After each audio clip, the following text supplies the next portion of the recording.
Welcome to Smart Wealth with Joshua. Your daily stock analysis and catalyst talk. Today we're looking at unusual machines. If you find our talks useful, please consider subscribe, like, and comment underneath. And before we get into today's stock, here is a useful tool for traders who want a more structured chart setup. VIP Algos is built for TradingView and gives you access to premium AI-powered indicators, clean visual alerts, market structure tools, risk-to-reward planning, beginner-friendly education, setup support, and a private members community, starting as low as $9 per month. If you're trying to improve how you read charts and manage trade ideas, VIP Algos can help make the process easier to understand across markets like stocks, Forex, gold, indices, futures, and more. But please remember, trading is risky. VIP Algos is for education and chart analysis only, not financial advice. It does not place trades for you, manage your account, or guarantee results. Always manage risk, do your own research, and never trade money you cannot afford to lose. This is an affiliate link, so I may earn a commission if you use it at no extra cost to you. Okay, let's unpack exactly what is happening with this company because they are sitting right at the absolute epicenter of what the market is aggressively calling America's drone boom. Right, yeah. And, to understand the scale of what we're looking at today, you really have to understand the history of this space. I mean, for the better part of a decade, the commercial drone market and, frankly, a startling amount of the governmental drone space, too, was completely and utterly dominated by Chinese manufacturing. Oh, absolutely. It was basically a monopoly. Yeah, specifically DJI. They had the supply chains, they had the pricing power, and they just flooded the market with cheap, reliable tech. And that history, that is the exact catalyst for why we're even having this conversation today.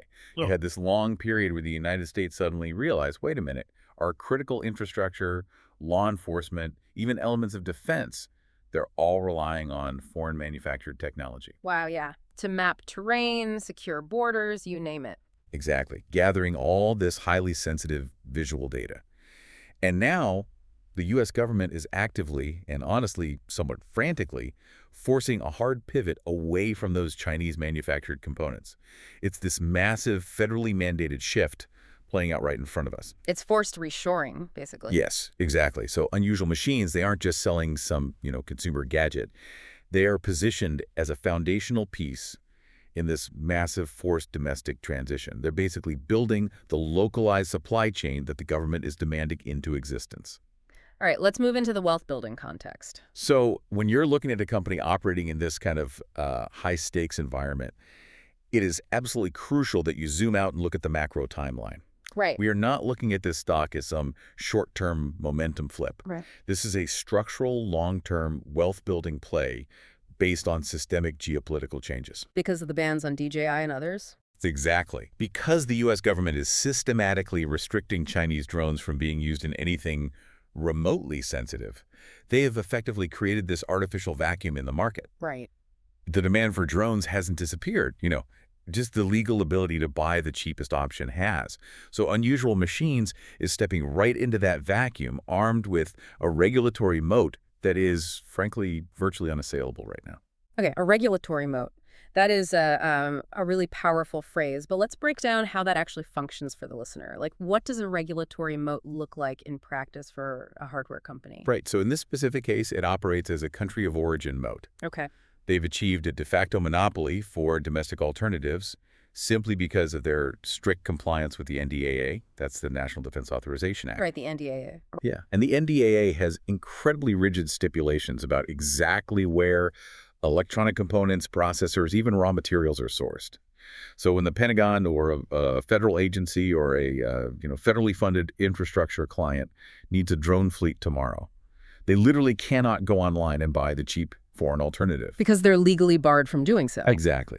Procurement officers are legally mandated to buy NDAA-compliant domestic tech. They're forced to look at a very, very short list of approved vendors. But, let me push back on the durability of that concept for a second, because we've seen government mandates come and go over the years. Sure. Are these massive switching costs actually enough to keep these government clients locked in long term? I want you to consider the political reality here. Administrations change, foreign policy postures change, trade tariffs get negotiated away all the time. That's a fair point, yeah. So if the regulatory pressure on China eases up in a few years, does that unassailable moat suddenly evaporate? Like, do they end up competing on price against massive overseas factories again? It's a highly critical question to ask, and it really gets to the heart of the risk profile. But if we connect this to the broader geopolitical picture, national security regarding airspace and data collection it's fundamentally different from a trade tariff on steel or consumer electronics. Ah, I see what you're saying. Yeah, the restriction on foreign drones gathering mapping data over, say, domestic power grids or military bases, that is one of the few truly bipartisan permanent shifts we are seeing in Washington. It's about data security, not just trade deficit. Like, nobody wants foreign adversaries mapping the local power plant. Exactly. Finding companies that benefit from forced government demand is an incredibly rare portfolio growth strategy. You aren't crossing your fingers hoping consumers decide your product is trendy. Yeah. You're operating in a closed ecosystem where the largest, most well-funded buyer in the world is legally required to source from companies exactly like yours. Wow, that distinction is monumental. I mean, there is a world of difference between hoping for organic market demand and operating within forced legislative demand. It completely changes the revenue floor. Now let's look at the fundamentals. And here is where things get really wild, because we finally have the hard data showing that this transition is actually happening, not just being talked about in congressional committees. Yes, the Q1 2026 data is incredibly telling. We are looking at a staggering 296% year-over-year revenue growth. Wait, let me just underline that for you listening. Almost 300% top-line growth. That's insane. Yeah, they didn't just edge out Wall Street's market expectations, they absolutely crushed them with a 60.95% revenue surprise. Wow. This is the definitive moment of top-line inflection. It proves they have successfully transitioned into a hyper-growth phase, characterized by surging, realizable demand. Right. The domestic drone boom isn't a speculative thesis anymore. It's showing up directly in actual dollar amounts on their income statement.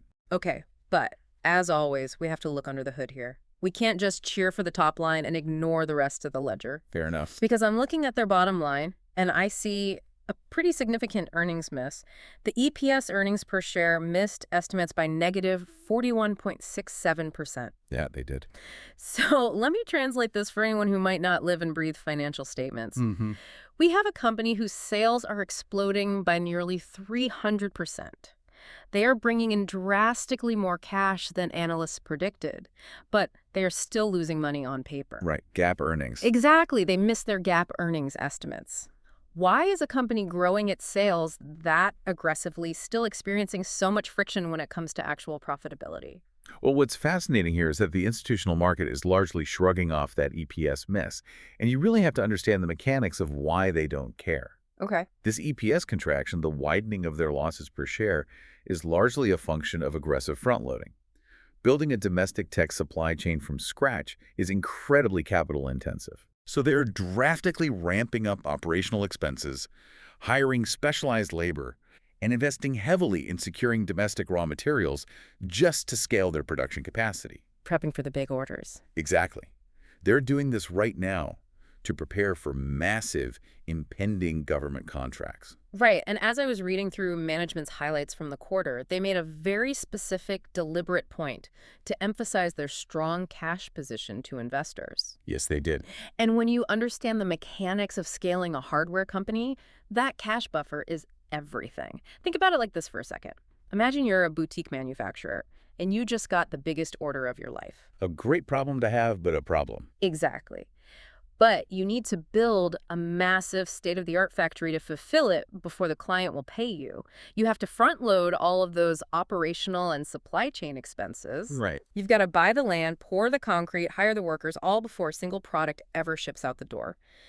If you don't have a strong cash buffer already sitting in the bank, you have to go out and raise money. You have to issue more shares, which just dilutes the value of the shares your current investors hold. That factory analogy perfectly illustrates the underlying financials here. They are leveraging their existing cash reserves to absorb these massive upfront scaling costs without punishing their shareholders with dilutive capital raises. Which is exactly what you want to see. They're building the infrastructure for tomorrow's revenue, using today's cash, protecting the equity of the people holding the stock right now. Precisely. The free cash flow is feeling cyclical pressure today because they're building up working capital and inventory to meet this record future demand. Right. But here's the critical financial concept. As that top-line revenue continues to scale off this newly expanded operational base, those heavy fixed costs get absorbed. That is the definition of operating leverage. Oh, right. Fixed costs stay flat, revenue goes up. Exactly. Your fixed costs stay flat, your revenue skyrockets, and suddenly your profit margins expand exponentially. That means the current EPS contraction is a temporary phenomenon. It's a necessary stepping stone to build a factory, rather than a structural flaw in their business model. That brings us to the catalyst timeline. And this is where the timeline gets highly specific and honestly incredibly exciting for the back half of the year. The massive upcoming catalyst revolves around their strategic partner, Powers. Okay, Powerus. Yeah, Powers was recently selected for Phase 2 of the Pentagon's $1 billion drone dominance program. A $1 billion program. Wow. That is a completely transformative amount of capital for companies of this size. It absolutely is. And as we look toward the upcoming Q2 2026 earnings, which the street expects in mid-August, the narrative is going to shift. In what way? Well, analysts won't just be looking at pure revenue growth anymore. They're going to be hyper-focused on gross margin expansion. Oh, Defense contracts, like the Drone Dominance program, are notoriously high margin. So once those higher margin numbers start actually hitting the books, replacing lower margin commercial sales, that is when the path to sheer profitability becomes undeniable. right. And we should note that beyond just the Pentagon, there are massive macro catalysts sweeping across the country. It's trickling down, you know? Oh, for sure. We are seeing more and more state-level drone bans rolling out against Chinese tech. It's state police departments upgrading their fleets, local municipalities inspecting bridges, energy companies monitoring local infrastructure grids. Yeah, it's everywhere. On top of that, the Federal Aviation Administration is actively tightening rulings on drone airspace regulations regarding data transmission. I mean, every single one of these regulatory chokeholds acts as a forced compounding tailwind for NDAA-compliant domestic alternatives like unusual machines. It really creates a perfect storm of structural and regulatory support that operates entirely independently of consumer sentiment. But I do want to temper expectations here for you listening, because we have to be ruthlessly realistic about the mechanics of how the government actually operates. Always a good idea? Right. Like, how quickly do these Phase 2 milestone payments actually convert into real, tangible free cash flow? Good question. We all know government contracts are the holy grail of revenue, but they are notoriously painfully slow to execute. What does Phase 2 actually mean? Because prototyping, testing, bureaucratic integration, that isn't immediate massive cash realization. Are retail investors jumping the gun on expecting this billion-dollar program to hit the bottom line by Q2? That is a vital point to clarify. The defense acquisition lifecycle is methodical. It is slow. Phase 2 generally involves intensive prototyping, field testing under extreme conditions, and integration with existing military networks. Right. So the conversion of those efforts into free cash flow won't happen overnight. The checks move at the speed of government bureaucracy. Which is glacial. Exactly. This is exactly why that strong cash position we highlighted earlier is so critical. It bridges the operational gap between winning the contract phase and the actual milestone payments clearing the Treasury. Makes sense. However, the stock market is a forward-looking discounting mechanism. The moment those Phase 2 milestones are formalized and de-risked, institutional algorithms start pricing in the eventual free cash flow long before the actual cash hits the company's bank account. Now let's pivot to the chart. And from a technical perspective, this chart is telling a fascinating story about how big money views this company's transition. Technically speaking, the stock is exhibiting all the classic structural traits of a major breakout. It's reacting mechanically to this series of escalating fundamental catalysts, the 296% revenue growth, the Phase 2 Pentagon progression. Right. Because of this continuous flow of de-risking events, we are seeing the stock print consistent higher highs and higher lows on the daily and weekly timeframes. This is absolutely not a random retail pump fueled by social media. No, not at all. This is the market fundamentally re-rating the valuation of the company. Let's unpack that term, re-rating, because it's really crucial here. Right, so a re-rating happens when the broader market collectively decides a company belongs in a totally different category. Unusual Machines is transitioning right now from being viewed as a highly speculative, high-risk micro-cap stock to being treated and valued as a serious, viable, integrated defense tech contractor. And the multiples expand accordingly. They do. And what's really catching my analytical eye when I look at these charts is the relative strength. When we talk about institutional flow, we're talking about The massive block purchases from mutual funds, pension funds, asset managers, like basically the smart money that drives long-term trends. Yes. The institutional flow rotating into the stock is incredibly strong right now. And that stands out glaringly when you look at the broader market. I mean, there's been a lot of macro weakness lately. Oh, We recently saw a massive sector rotation out of generic tech and AI software companies, mostly driven by inflation fears and the realization that interest rate cuts are being delayed. But Unusual Machines completely ignored that macro tech sell-off. Their chart just kept marching upward. it's a brilliant display of relative strength. Uh-huh. Think of their price action like a maritime ship that has caught a powerful, incredibly localized thermal current. I love that. While the rest of the broader technology fleet is stuck in the doldrums, their sales totally flat, waiting for macroeconomic winds like rate cuts to shift, this specific stock is being pulled upward by its own isolated weather system. The government mandate. Exactly. The forced, legislated domestic reshoring of defense technology creates a momentum ecosystem that is completely insulated from whatever's happening with consumer software earnings or AI SaaS valuations. So what does market sentiment look like? Well, if you look at the analyst desks, the mood on Wall Street is distinctly and measurably bullish. To give you a very concrete example of how the smart money interpreted that recent data immediately following that Q1 report. The one with the EPS miss. Right, the one with the massive top-line revenue beat, but the EPS miss we discussed. Mhm. Well, Needham analyst Austin Bolig came out, Yeah. maintained a buy rating on the stock, and actually raised his price target from $20 to $22. Which perfectly validates the point we were making earlier. The institutional analysts are completely looking past the temporary EPS contraction. Totally. They're focusing entirely on the 300% top-line trajectory and the durability of that NDAA moat. You do not raise a price target by 10% if you're genuinely worried that a company's fundamental business model is flawed just because they spent heavily on supply chain expansion. Exactly. They recognize the factory is being built. Yeah. And the broader media narrative is rapidly aligning with Wall Street's aggressive posture here. We are seeing major financial headlines explicitly calling the company one of the best ways to play America's drone boom. Wow, that's a bold claim. That kind of phrasing is incredibly potent in the financial ecosystem. It solidifies their status as a pure-play proxy. And let's clarify that for the listener. A pure play proxy means that if an investor, big or small, wants to bet on the domestic drone boom, they buy this specific stock because its entire business is dedicated to that theme. Right. They don't buy a giant aerospace conglomerate where drones make up, 2% of total revenue. They want the pure, undiluted exposure that Unusual Machines offers. And that pure exposure is exactly what drives aggressive capital inflows. But, wherever there is this much bullish sentiment, a pure play setup, and massive Pentagon money floating around, you inevitably get speculative flow. You certainly do. Let's do a quick rumor check because there is some highly credible, albeit speculative chatter circulating right now. Given that their partner Powerus was selected for phase 2 of this massive billion-dollar program, investors are naturally asking, what's next? Right. Could Unusual Machines secure a direct prime-level contract with the DoD in the near future? Or, even more aggressively for short-term price action, are they an imminent M&A target? The buyout rumors. Yeah. Our massive legacy defense primes the behemoths like L3 Harris or Lockheed Martin looking at this landscape and thinking, why should we spend 5 years and billions of dollars developing our own NDAA-compliant intellectual property when we can just buy it instantly by acquiring this microcap company? Look, that kind of consolidation happens constantly in the defense sector.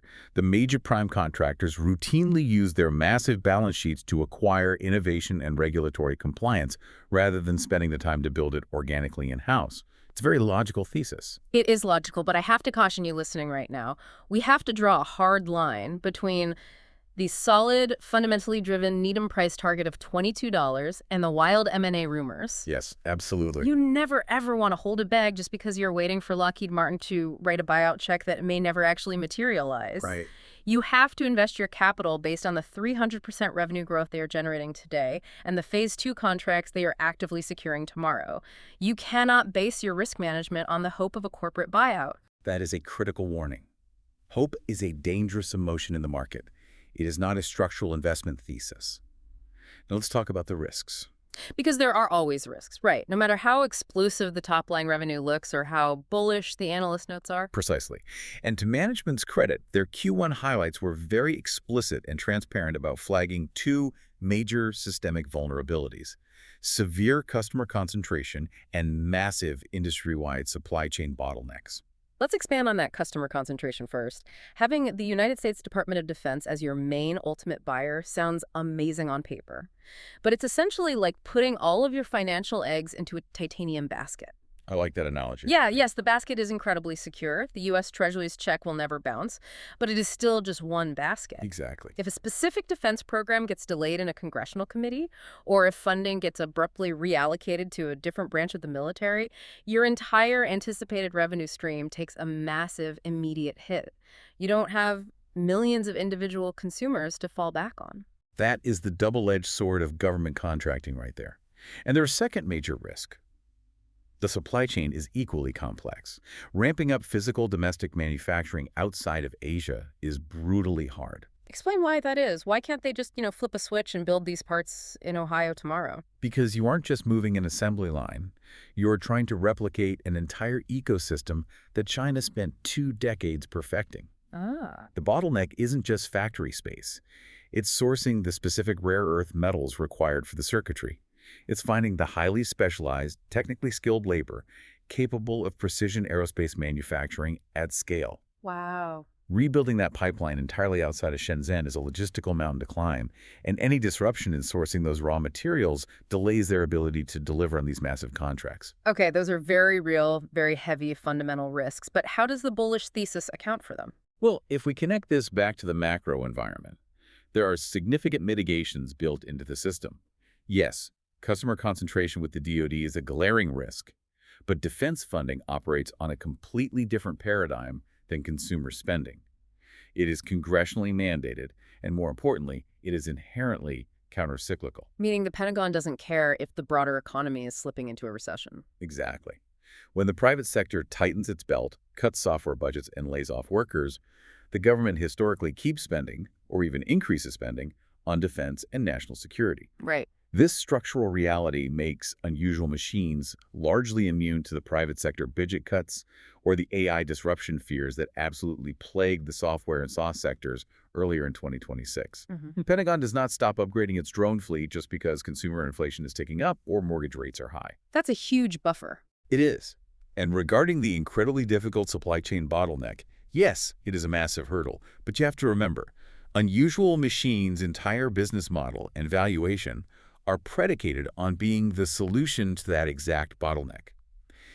If it were easy, there wouldn't be a premium attached to their NDAA compliance. So with everything on the table, what's the final verdict? When you synthesize all the data, the structural advantages of the government mandate, the hyper-growth top-line revenue, and the massive, virtually unassailable regulatory moat chait, the fundamental research is delivering an 8 out of 10 bullish score for unusual machines. An 8 out of 10. For a company navigating a massive operational pivot, that is a very strong conviction rating. It is a strong rating, but it requires discipline. The company has empirically proven it can capture the surging demand. Their revenue surprise proves that. Now, their next fundamental hurdle is proving they can scale operational profitability and expand those gross margins. And this is where we have to explicitly reiterate the timeline for the listener. This is a multi-year investment horizon.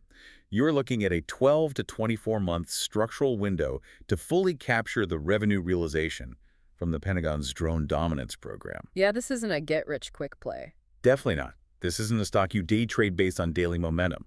You need to give the company the fundamental runway to convert those Phase 2 prototyping milestones into actual audited free cash flow, which is what will ultimately drive the stock toward that revised $22 price target. If you want to build a cleaner trading workflow, you can check out VIP Algos through the link below, starting as low as $9 per month. It includes AI-powered TradingView indicators, visual alerts, risk-to-reward planning tools, beginner-friendly education, setup support, and community access. Just remember, trading carries risk, no indicator can guarantee results, and every trade is your own responsibility. Use it for education and chart analysis, manage risk carefully, and make your own trading decisions. This is an affiliate link, and I may earn a commission at no extra cost to you. And if this episode helped you, please subscribe, like, and comment underneath. We'll see you in the next Smart Wealth with Joshua episode.